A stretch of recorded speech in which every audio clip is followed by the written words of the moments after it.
E eu queria que você abrisse a sua Bíblia comigo lá em 2 Coríntios 5:20, diz assim: de sorte que somos embaixadores em nome de Cristo, como se Deus exortasse por nosso intermédio. Em nome de Cristo, pois, rogamos que vos reconcilieis com Deus. Aquele que não conheceu pecado, Ele o fez pecado por nós, para que nele fôssemos feito justiça de Deus. Para que nele fôssemos feito justiça de Deus. Tiago, abaixa um pouquinho.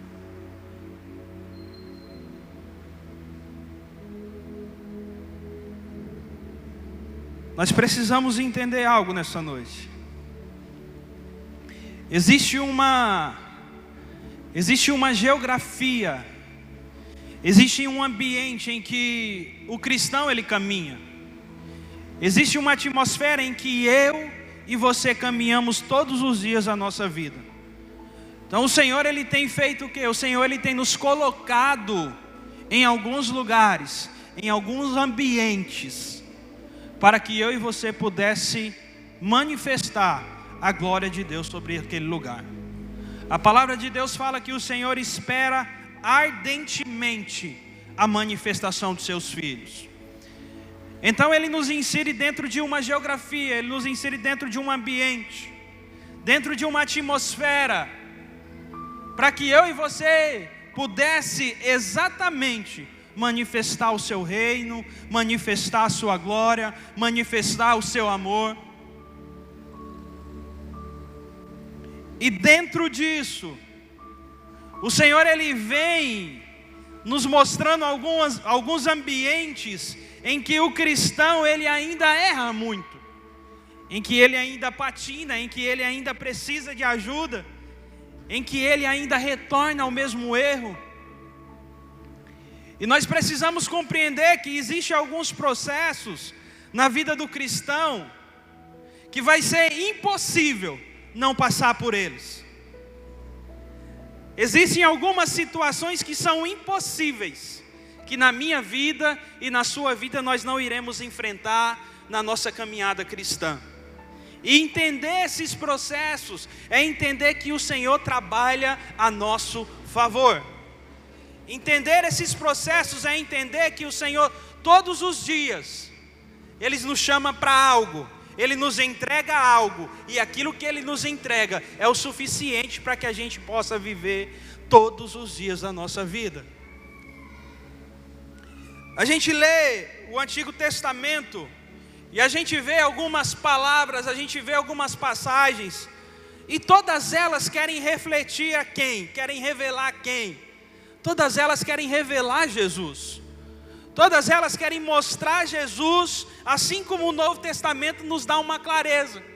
Então a palavra de Deus, ela nos instrui, ela nos mostra quem é Jesus. De algumas maneiras, de algumas situações, ela nos leva a compreender quem foi Jesus, aquilo que Ele viveu, aquilo que Ele enfrentou e aquilo que Ele fez por mim e por você. Então, nós precisamos entender isso. Nós precisamos enxergar no velho, compreender no novo e aplicar na nossa vida. Nós precisamos pegar aquilo que ainda, de alguma forma, está escuro, está escondido, e trazer a luz da palavra e compreender que o Senhor Ele quer fazer algo através de mim e através de você.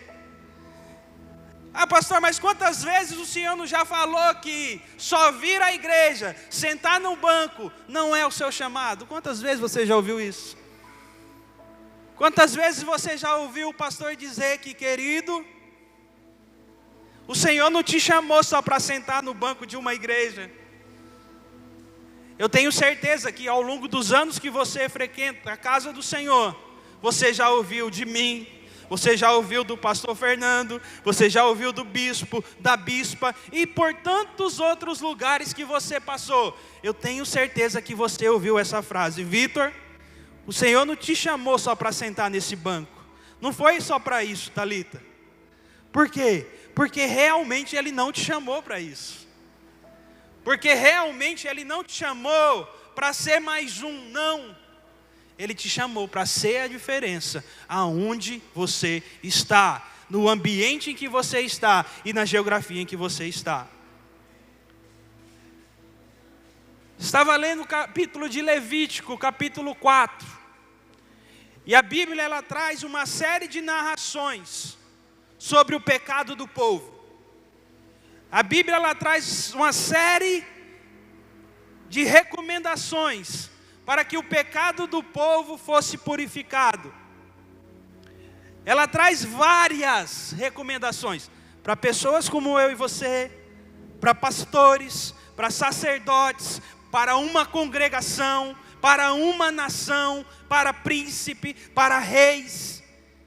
Então, para cada um existia uma palavra, existia uma oferta para que os seus pecados fossem perdoados. Então o pastor pecou, o sacerdote de uma congregação pecou. Ele tinha que se apresentar diante da congregação, trazer uma oferta, entregar ela ao Senhor e seguir todos os passos para que ele pudesse novamente exercer a sua função. Alguém como eu e você pecou, teria que trazer a oferta, entregar ao sacerdote e seguir os procedimentos determinados por aquele lugar. Uma congregação inteira pecou. A congregação inteira ofertava algo ao Senhor, o Senhor recebia aquela oferta, seguia todos os processos e os seus pecados eram perdoados. Então tudo isso traz à luz alguém que veio anos após e morreu por mim e por você na cruz do Calvário. Tudo isso mostra um dia que Jesus desceu do céu como um homem, morreu numa cruz, para que eu e você fôssemos livres de toda a condenação. Foi o que a gente leu, 2 Coríntios 5, 21, aquele que não conheceu o pecado, se fez pecado por nós.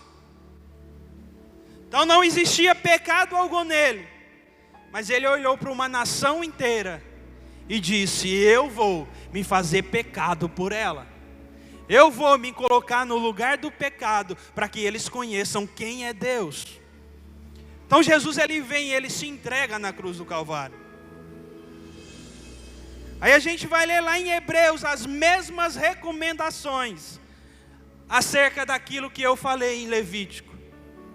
E parando para ler esses dois paralelos de Hebreus 4 e de Levítico 4 e Hebreus 13, a gente vê 4 processos que o cristão vai viver dentro de um ambiente em que ele está inserido. Eu separei 4 processos que vai ser quase inevitável você não vivê-los dentro da sua caminhada cristã. E eu tenho certeza que de alguma forma a sua vida se encaixa em alguns deles. E eu queria trazer esses 4 processos nessa noite, para que a gente pudesse compreender que o ambiente em que a gente está não determina quem nós somos. Que as circunstâncias que nós enfrentamos não determinam o que nós somos. Que o fruto da circunstância que você vive não determina quem você é. O que determina o que eu e você somos é aquilo que nós cremos. Fala para o teu irmão isso: o que determina aquilo que você é não é a circunstância que você vive. O que determina aquilo que você é aquilo que você crê. Agora você pergunta para ele: no que você crê?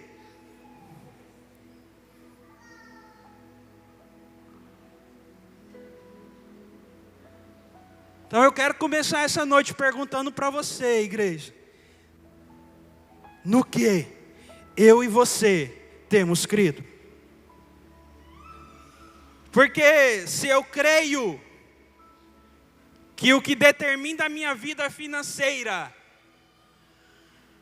é meu salário,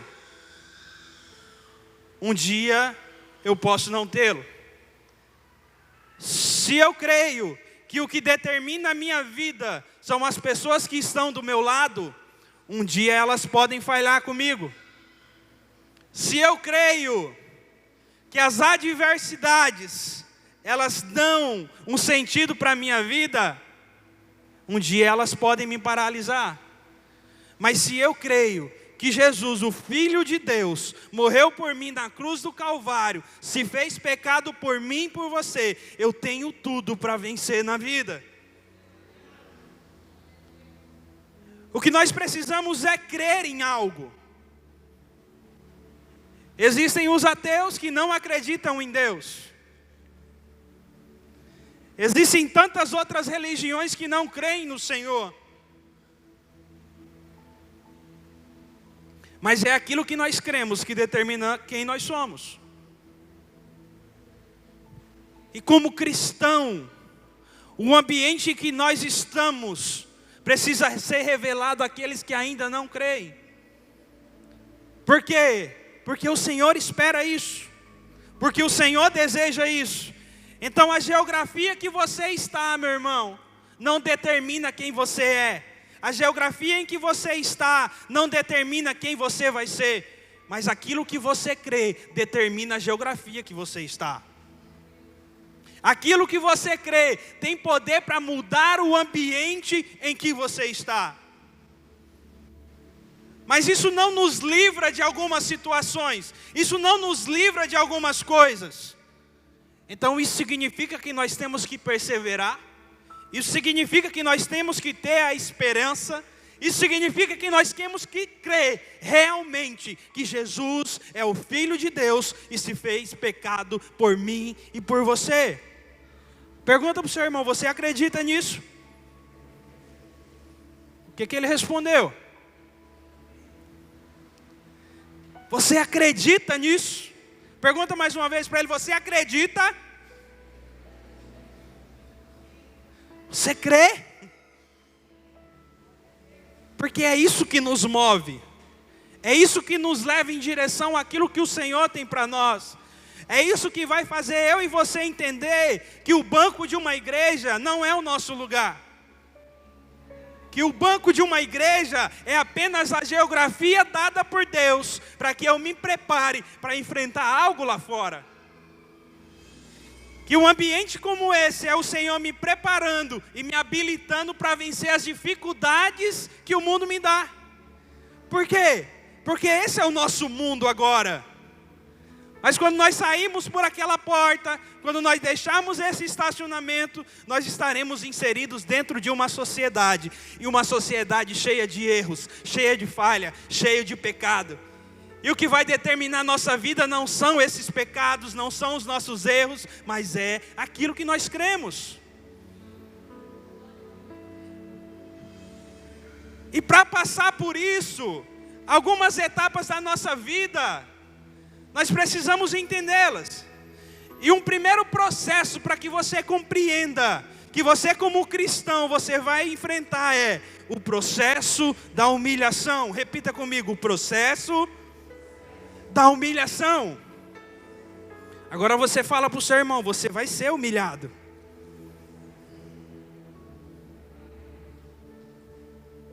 Fala para o outro do outro lado agora, você vai ser humilhado.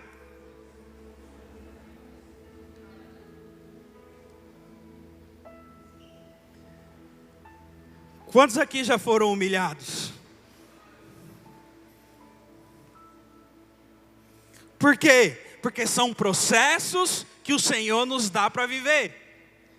E quantos aqui, no meio da humilhação, falharam? Seja sincero com você mesmo. Responda para você. Quantos aqui, no meio da humilhação, retrocederam?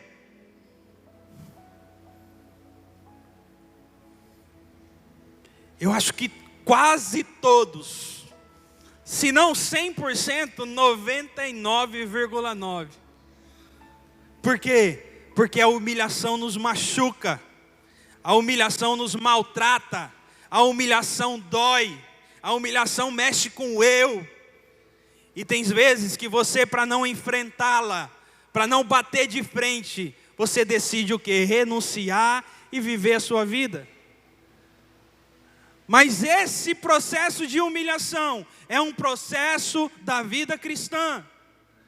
Não tem como ser cristão e não viver o processo da humilhação, não tem. Não tem como ser cristão e não passar por esse processo. Porque esse processo é o Senhor nos habilitando para algo maior. Então abra sua Bíblia comigo lá em Isaías. Abre primeiro em Hebreus 13. Hebreus 13.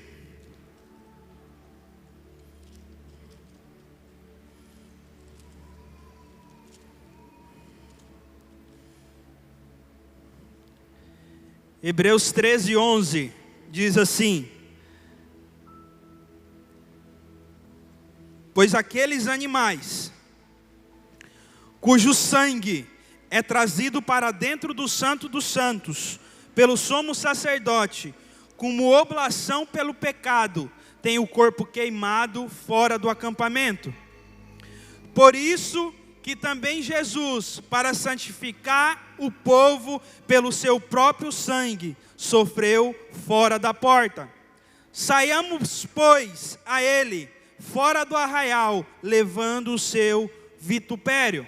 Isaías 53, 7.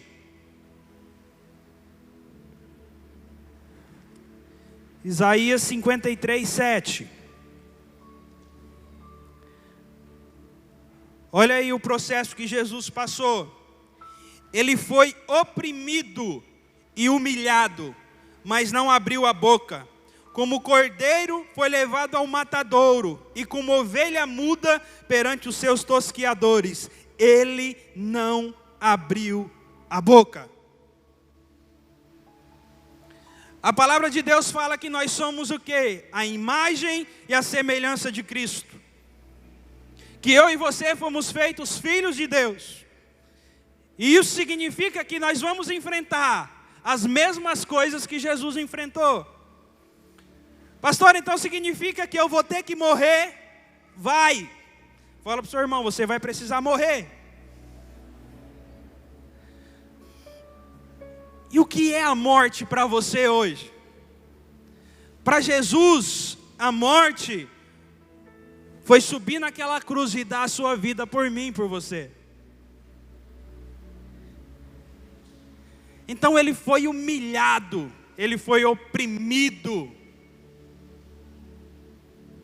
mas ele não abriu a boca. Fala para o seu irmão, não abra a boca. Se for para abrir a boca, fala para ele, se for para abrir a boca, seja para falar com Deus. A gente não tem que questionar. Deus, por que isso, Senhor? Estão me humilhando no meu trabalho. Estão me humilhando na faculdade. Estou sendo humilhado na minha casa. Boca fechada. Entra no teu quarto, fecha a porta e reclama com ele. A gente precisa entender que esse processo de humilhação é algo que faz parte da nossa vida cristã. Que Jesus ele se fez pecado. Que Jesus ele se fez pecado por mim, por você. Mas a gente precisa entender também que esse tempo aqui, que as reuniões de domingo, que as reuniões ministeriais, que os cursos aplicados são para que eu e você entenda que esses processos não podem nos parar. O carro ele precisa de combustível para andar. O crente precisa de palavra para viver. Então a gente vem aqui, a gente reabastece. E a gente usa aquilo que a gente aprendeu lá fora. Então a casa é um ambiente de preparação. A casa é um ambiente em que eu me preparo para que o Senhor me habilite a viver aquilo que o mundo me dá lá fora. E você vai ver que às vezes você não é humilhado aqui dentro. Você vai ver que a humilhação não está dentro da casa, mas a humilhação está lá fora. Então Jesus, em seu ápice, ele se prepara por 30 anos. E ele começa a viver o seu ministério. Ele começa a intensificar aquilo que ele veio fazer na terra. Ele começa a fazer milagres, ele começa a juntar os discípulos, ele começa a preparar o caminho até chegar na cruz do Calvário. Só que dos 30 aos 33, o tempo de mais milagres que o Senhor viveu e fez, também foi o tempo em que ele mais foi humilhado. Foi o tempo em que a nação olhou para Jesus, o reconheceu como Cristo, Salvador. E depois de algumas circunstâncias, a multidão se volta para ele e não acredita mais que ele é o Filho de Deus. Lembra de Pedro? Tu andava com ele. Tu andava com ele. Não, eu não andava. As pessoas se esqueceram quem era Jesus. As pessoas não compreenderam que aquele período de humilhação iria passar. E o período de humilhação que você vive, meu irmão, ele há de acabar também. Ele há de ter um fim. Mas você precisa passar por ele com a tua boca fechada. Como cordeiro foi levado ao matadouro, e como ovelha muda perante os seus tosqueadores, ele não abriu a boca. Pastor, isso significa que eu vou ser bobo? Não. Isso significa que você vai ser o crente que ama a Deus acima de todas as coisas e não negocia os princípios que Ele te dá. A gente só dá abertura para situações, meu irmão, quando a gente se omite aquilo que a gente vive. A gente só dá espaço para que situações entrem na nossa vida quando a gente se omite daquilo que nós vivemos. Porque as pessoas brincam, lembra a rodinha de amigos, lembra as piadas, lembra as brincadeiras, onde o nome do Senhor muitas vezes ele é deixado de lado só para a gente dar risada. São esses ambientes que a gente vai negociando, são esses ambientes que vai nos afastando, e na hora da prova, na hora da humilhação, a gente se esquece quem é Deus. 1 Pedro 2:23.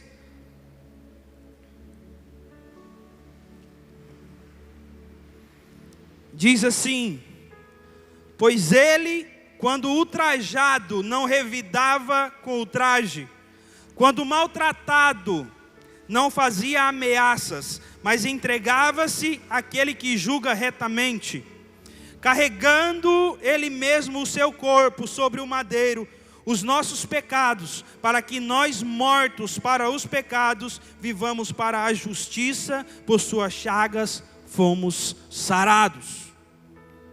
Então Jesus ele não reclamou. A única vez que Jesus para falar, ele para falar com Deus. Quando ele está para ser crucificado, ele sobe ao monte e ele vira para o Senhor e ele diz: Senhor, eu não estou mais aguentando, eu não estou mais suportando, mas todavia faça a tua vontade. Todavia cumpra a sua vontade. Ele não reclamou para os discípulos, ele não reclamou para os líderes daquela época, não. Ele chegou diante do Pai e disse: Pai, está difícil, Pai, está complicado, mas se essa é a tua vontade, eu irei passar por ela. Então não temos espaço para discutir, para debater o processo de humilhação, não. No processo de humilhação eu sou aprovado pelo Senhor. No processo de humilhação eu mostro realmente aquilo que eu creio.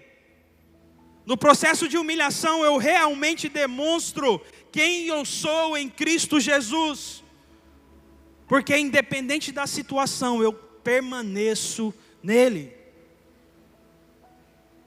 Eu permaneço nele. E um segundo processo, para a gente começar a entender,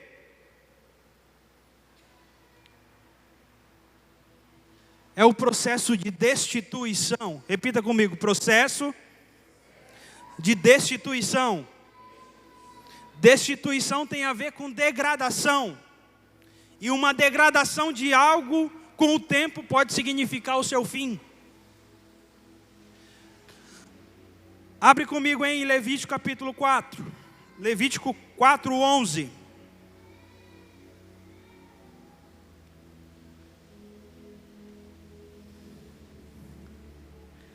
Levítico 4:11. Diz assim: mas o couro do novilho, toda a sua carne, a cabeça, as pernas, as entranhas e o excremento, a saber, o novilho todo, levá-lo-á fora do arraial, a um lugar limpo, onde se lança a cinza, e o queimará sobre a lenha. Será queimado onde se lança a cinza. Como eu estava falando, existia um sacrifício para todo tipo de pecado. E é no processo de destituição que isso se torna visível. Por quê? Porque alguém pecou, uma oferta era entregue no altar de Deus. Repita comigo: uma oferta. Uma oferta era entregue ao Senhor. E como que essa oferta era recebida? Diz assim, versículo 3: se o sacerdote ungido pecar, para escândalo do povo, oferecerá pelo seu pecado um novilho sem defeito ao Senhor, como oferta pelo pecado. Trará o novilho à porta da tenda da congregação perante o Senhor, porá a mão sobre a cabeça do novilho e o imolará perante o Senhor. Então o sacerdote ungido tomará do sangue do novilho e o trará à tenda da congregação, e molhando o dedo no sangue, aspergirá dele 7 vezes perante o Senhor, diante do véu do santuário. Também aquele sangue porá o sacerdote sobre os chifres do altar de incenso aromático, perante o Senhor, altar que está na tenda da congregação, e todo o restante do novilho derramará à base do altar do holocausto, que está à porta da tenda da congregação. Toda a gordura do novilho da expiação tirará dele, a gordura que cobre as entranhas, e toda a gordura que está sobre as entranhas, como também os 2 rins, a gordura que está sobre eles, e junto aos lombos, e o redenho sobre o fígado com os rins, tirá-los-á, como se tiram os do novilho, do sacrifício pacífico, e o sacerdote os queimará sobre o altar.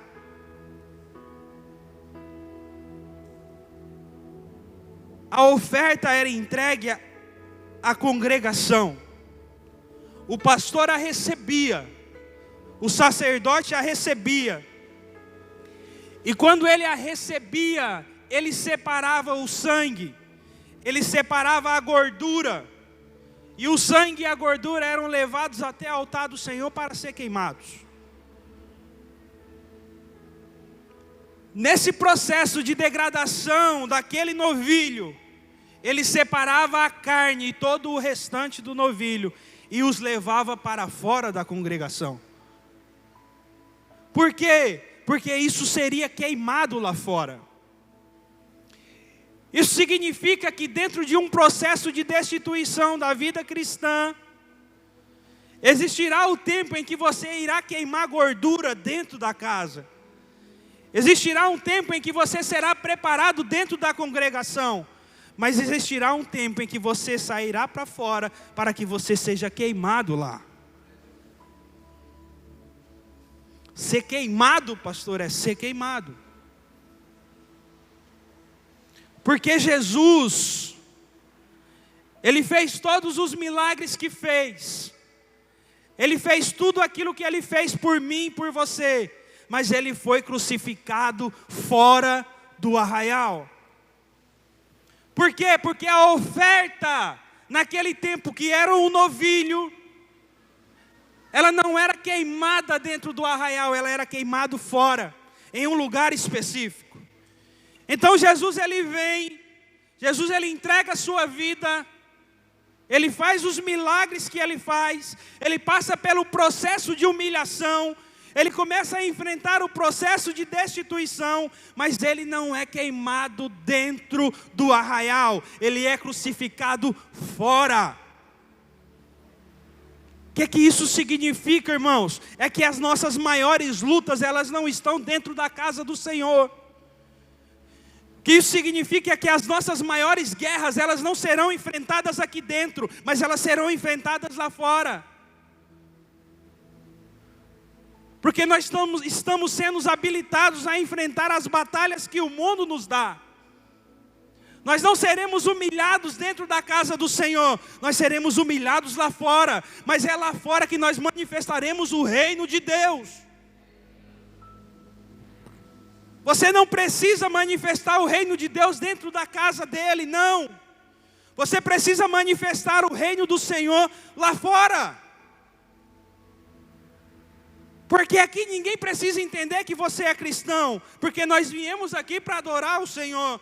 Eles precisam entender lá fora aquilo que você crê. Porque sendo humilhado lá fora, o Senhor está sendo exaltado. Sendo destituído lá fora, você tem o poder para dar vida para alguém. Porque assim como Jesus morreu, se eu morrer para o mundo, eu dou vida para ele. Então você é uma oferta na mão do Senhor, que tem o poder para dar vida para pessoas que estão lá fora. Então você não precisa ser o melhor pregador da palavra. Você não precisa ser um grande teólogo, não. Você precisa crer naquilo que você vive. Você precisa ter convicção naquilo que você vive. Porque grandes coisas o Senhor vai fazer através de você.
entender que assim como Cristo Jesus morreu, se um dia você pecou, Ele ainda é fiel e justo para te perdoar.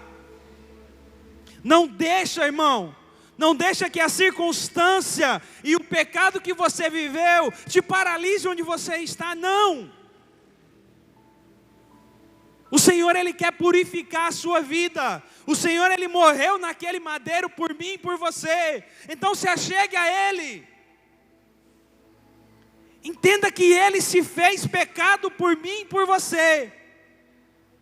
Não existe pecado, não existe pecadinho, não sei o que você fez, mas eu sei que o Senhor, Ele pode purificar aquilo que você fez.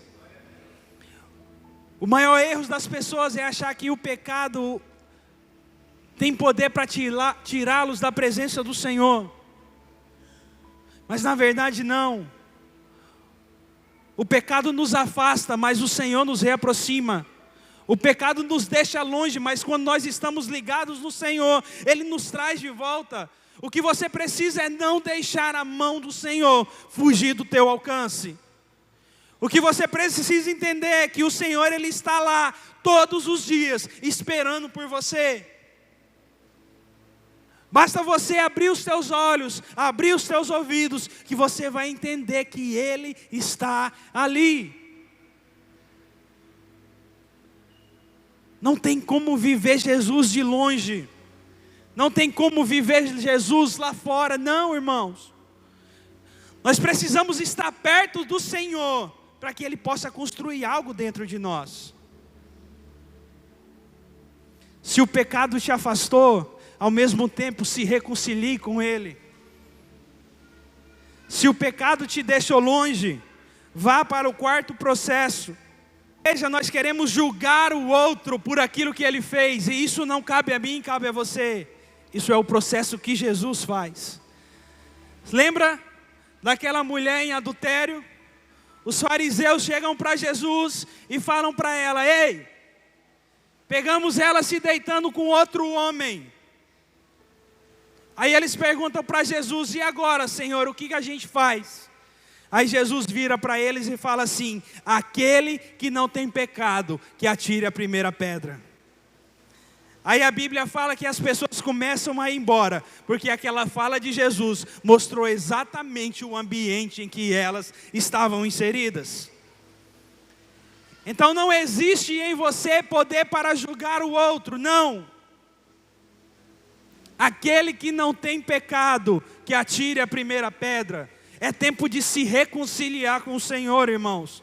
É tempo da igreja do Senhor se reconciliar com Ele, se colocar debaixo da cobertura dEle, debaixo da proteção dEle, e entender que nós somos completamente dependentes do Senhor.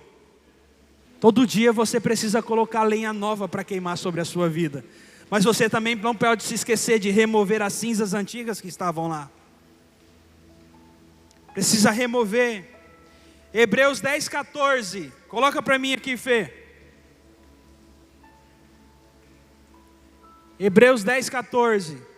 Pois com uma só oferta tem aperfeiçoado para sempre os que estão sendo santificados.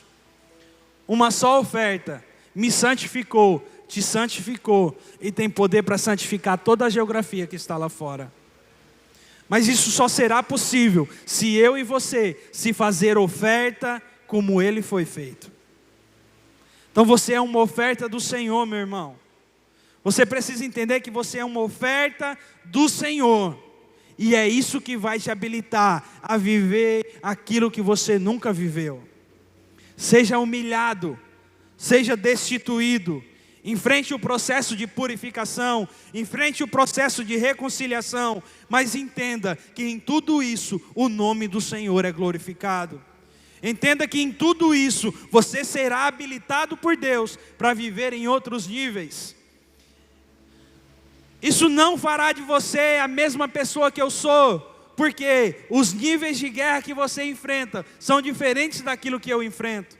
Então talvez para você algo que é simples de se viver, para mim será uma grande dificuldade. Mas o Senhor, Ele dá a cada um aquilo que nós podemos carregar. Então se o Senhor tem te dado um fardo aí, carregue-o. A cruz de Jesus, ela tinha uma medida. E eu tenho certeza que a cruz que você tem que carregar cabe diretamente do seu tamanho. Ela é exatamente do seu tamanho. Então a cruz que você tem que carregar, ela não é do meu tamanho, ela é do seu tamanho. Coloque ela nas costas. Carregue-a. Mas lembre-se que aquele que se fez pecado por mim e por você, Ele nos deu vida, Ele nos restaurou e nos reconciliou com Ele mesmo. Então que você possa viver esses processos, mas que você possa compreender que Jesus, Ele está todos os dias do nosso lado. Amém? Se coloque de pé em nome de Jesus.